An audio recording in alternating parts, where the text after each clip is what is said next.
Հայրուր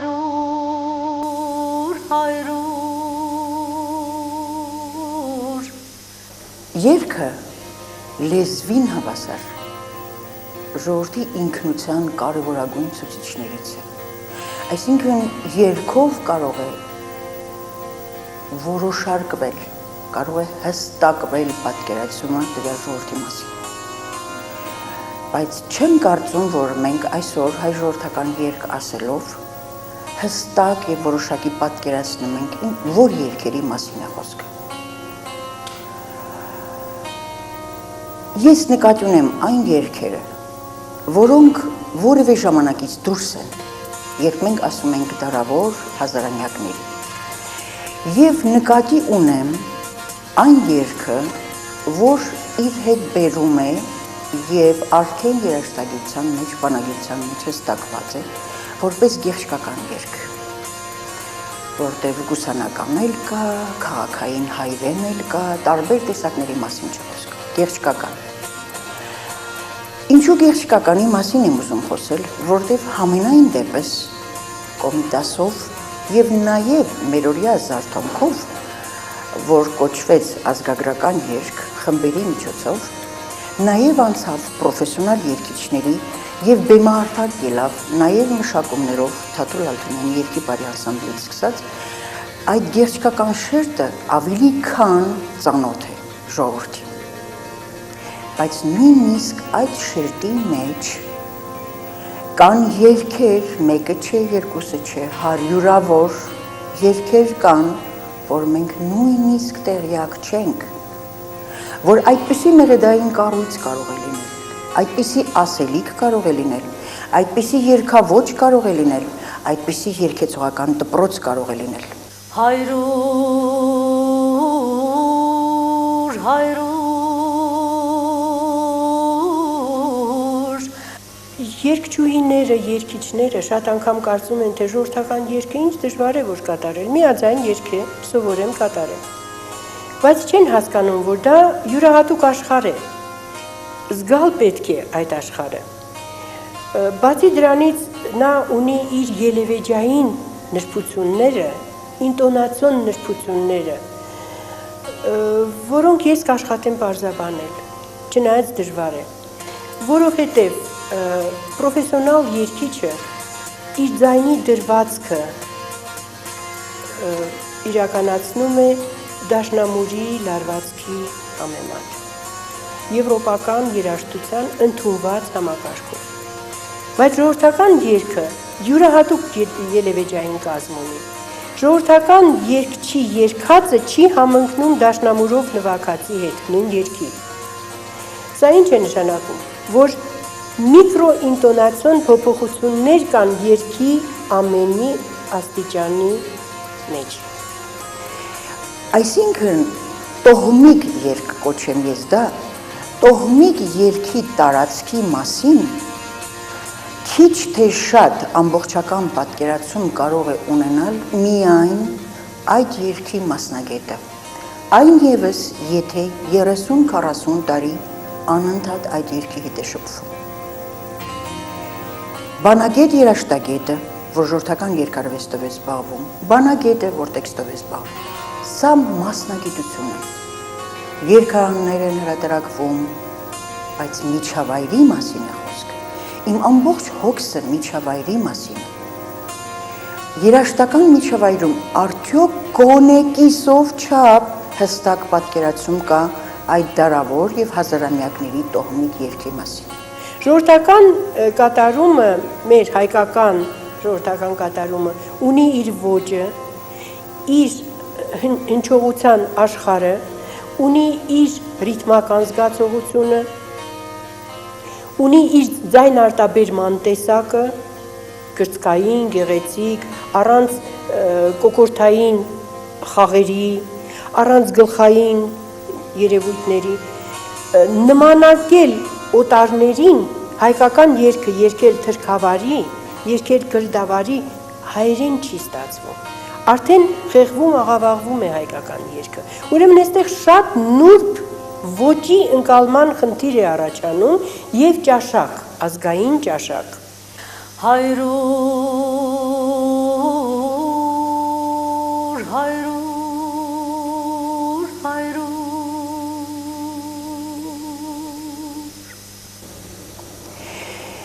Ամեն անգամ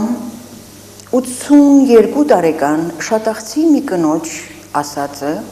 ինձ համար ուղեցույց է, 71-ին եմ ես նրան գրառել։ Ասաց, ինչ էլ երգեք, ինչ էլ պարեք,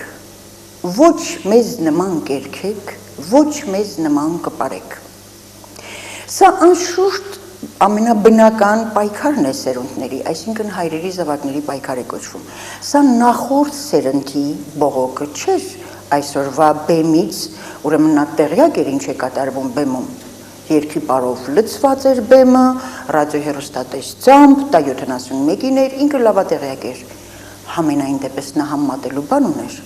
Համեմատում էր բեմում եղածը իր իմացածի հետ, իսկ նա արդեն 80-ն անց էր, 1892 թվականի ծնվել է Շատախի Հարոսկի գյուղում, դեռ մինչև կոտորումը ամուսնացած էր եղել, 2 զավակ էր ունեցել, ամուսնուն կորցրել, ինչևէ։ Բացի եղերական ճակատագիրը եղերնի հետ կապված, ամենաեղերականը, բայց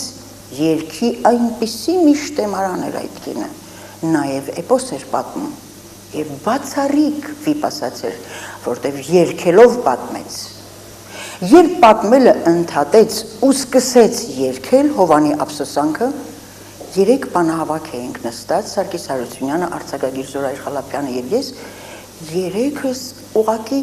անիացել էինք, կարծես օդ չկար սենյակում։ Չզգուշացրեց, որ երգելով է պատմելու, ես դա շատ բացառիկ է։ Ես ուզում եմ, որ պատկերացում կազմեն այդ կնոջ տաղանդի մասին, որովհետեւ իմանան նա ինչ իրավունքով էր բողոքում։ Երբ նա երգեց, բացառիկ հզոր ձայնը, ամուր նկարագիրը, ժայռի նման կերտվածքը, անհատականություն եւ ինքնություն։ Անշուշտ է ես պետք է խնդրեի, որ նա երգեր։ Էպոս պատմելուց հետո սկսեց երգել եւ երգեց մի օրոցային, Շատախի հայրուր են ասում նրան օրոցայինին։ Այսօր պետք է խնդրեմ, որ դա եթերում հնչի եւ իր ձայնը եւ Շատախի բարբառը եւ մեղեդային այդ բացառիկ եզակի կառույցը։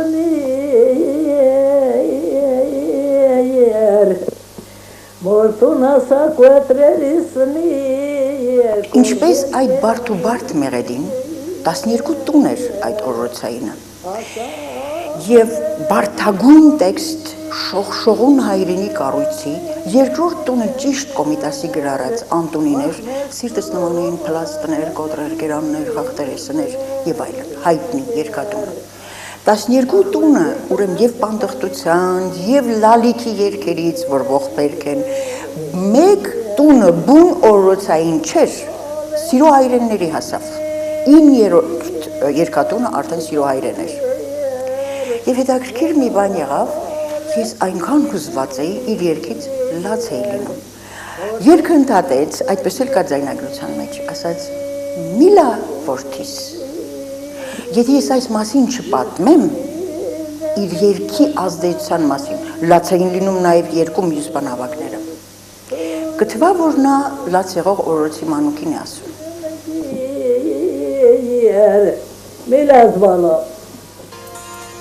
Այսինքն որտեղից է սկսվում, այդ ներարկումը որտեղից է սկսվում, օրորոցից արդյոք 40 տարեկանը նույն առաջին անգամ հանդիպելուց մանուկի նման կարող է առաջին անգամ հուզվել 60 տարեկանը, 80-ը, 90-ը, սա երգի ուժն է։ Ժողովրդական երգերը տարբեր են, կա բարդ ժանրեր, կա պարզ ժանրեր, այս հայրուրը Մարթա Փիրումյանի կատարմամբ բարդ ժանրերի թվին է պատկանում։ Վիպական ժանրը կատարելը բարդ է, այն վիպական շունչը, այն ինտոնացիոն յուրահատուկ լարվածքը դա բարդ է։ Դա պետք է գիտենաս, պետք է զգաս, պետք է մտնես դրա մեջ եւ կոկորդդ վարժեցնես այդ ձևով երգելով։ Դա հենց այնպես մի անգամից չի ստացվի։ Կարող է այլ ժողովուրդների հետ շփում լինել, կարող է ազդեցություն լինել, կարող է աշխարհը հիանալի ճանաչել, բայց աշխարհը ճանաչելը չի նշանակում, եթե նա աշխարհը ճանաչեց, իր ինքնության ավեր տեղի ունեցավ։ Աշխարհը ճանաչեց իր ինքնության մեջ առավել եւս ինքնաստատվելու համար։ Եվ այս երգերը, այս բարդ կառույցը ինչպես էր դառնում, ենթադրենք, ոչ բոլորի սեփականություն, մարդայի նման եւ նրան նման կանանց ու տղամարդկանց ժողովրդական երգասացների սեփականություն։ Չէ՞ որ նրանք լսելով էին սովորում երգը։ Եվ դա լսողական հանճար էր։ Չեն սովորեցնում երաժշտություն, նոտաներով չեն սովորեցնում, դպրոց չեն գնում,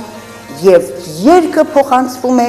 բացառիկ կատարյալ մի դպրոցի գոյության պայմաններում եւ լսողությամբ։